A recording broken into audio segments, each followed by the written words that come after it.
100 kilometres from Melbourne, Phillip Island is well known for its penguin parade. This photo was taken 50 years ago when one sat on the beach and took photos of them waddling up the beach. You can't do that now. And I remember seeing koalas walking down the street past the shops. Now they're all in reserves. But there's much more to Phillip Island than penguins and koalas.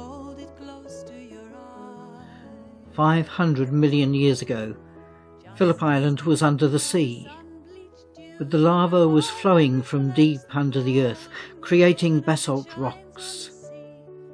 Greenstone pebbles are remnants of Cambrian rocks at Kittimella Beach. Orange-red rocks are also very ancient agglomerates, stained with iron ore. Cape Woolamai was a distinct volcano flow that occurred about 360 million years ago. Sometime later, another small volcanic eruption occurred on Phillip Island, creating the basalt flows of the Nobbies at the far end of the island. For millions of years, the waves have pounded the rocks, creating beautiful rock shelves and natural arches. The waves have created caves in the rocks that act as blowholes. As the waves move in, they squeeze the air inside, only for the air to blow out the water as the waves retreat. On the high cliffs above the rock shelf, thousands of seagulls have made their nests. Here they rear their young. Cape Barren geese stand guard over the seagulls' nurseries. The little penguin awaits its parents in the middle. On a nearby rock shelf, a Pacific gull sits alone on its nest. And a colony of terns have a rest. Another group of seagulls plays in shallow water. A little offshore are seal rocks, with a colony of 30,000 seals. Just a few metres over the dunes are calm lakes, where duck families glide over smooth waters, and black swans explore the reeds on the lake beds. A musk duck, with its distinctive leathery lobe beneath its bill, cleans its feathers. It rarely leaves the water, sleeping well away from land with the head tucked into the body. On the land, a swamp hen looks for food. Nearby, a swamp wallaby grazes. The swamp wallabies eat a great variety of food, including various shrubs and bracken, which are poisonous to other animals. The females are also unusual in that their pregnancies overlap, with the result that they are pregnant throughout their lives.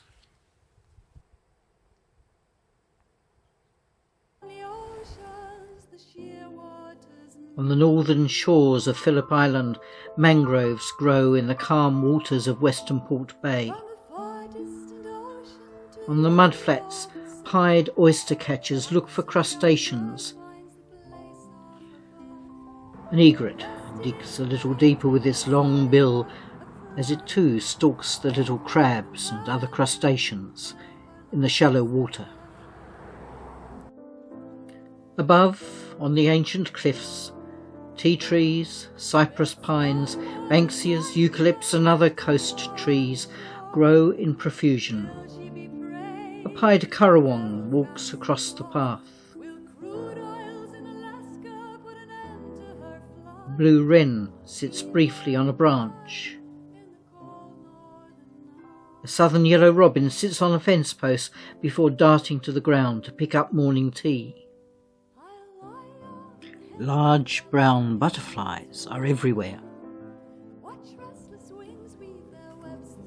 An echidna ambles along beside the path, sniffing out ants.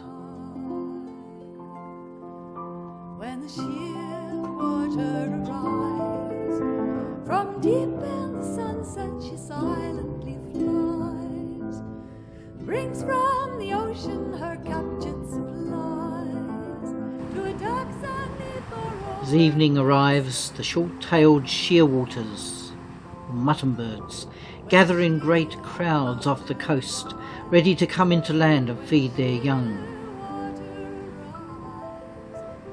They're here from the Aleutian Islands off the coast of Alaska. They come each year to raise their young on the Wollemi Peninsula.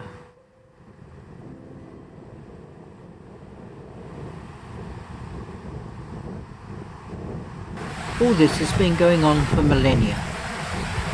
Over the last few thousand years, Aboriginal people used to swim across the narrow strait from time to time to hunt for shellfish and other food items. They'd take some muttonbirds, which make tasty meals, but they didn't stay on the island.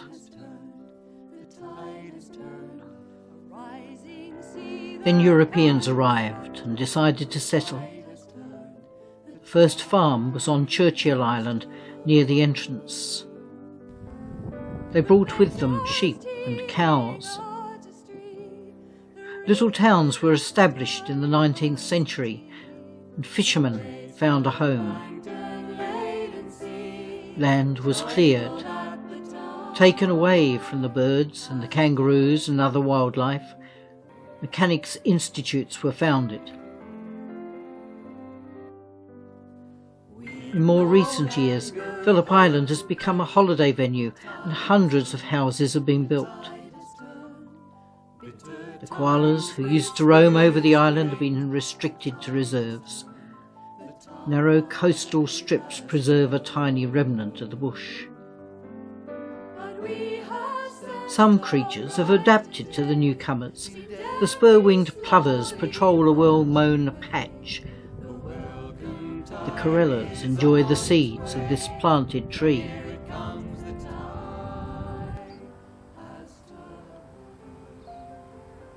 But others have struggled.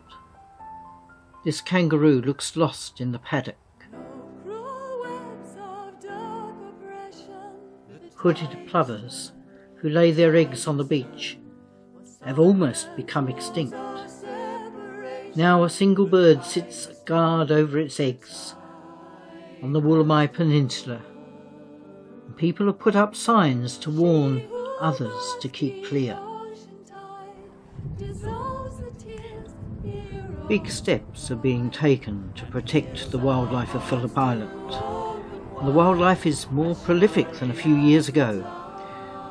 Only the future will tell whether this is enough.